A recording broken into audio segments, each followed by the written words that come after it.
My grandson wanted to know how God got here.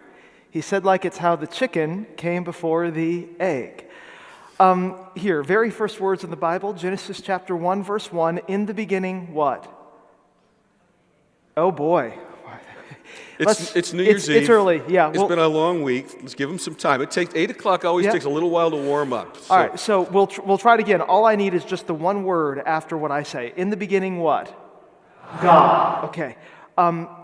There's something about God that is unique from any other thing on this earth or in heaven or anywhere else, and that is that He is eternal. The question is really not which came first, the chicken or the egg, but how the chicken and the egg got here in the first place. God answers a very fundamental question, which is this: why is there something rather than nothing?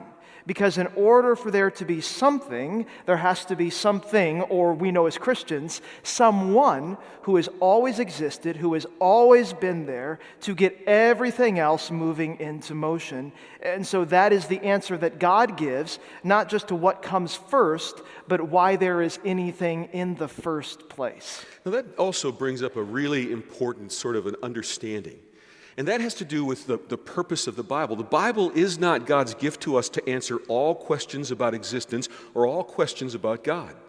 We know that there are going to be lots of things that remain over, questions that cannot be answered. And so the reality is of how God exists or how we understand this in reality from the perspective that everything in our world has a beginning and end, well, God doesn't answer that question. And so part of our joy and part of our wonder in heaven is going to be the ability to ask God lots of things that go beyond the scope of any theologian or pastor to answer.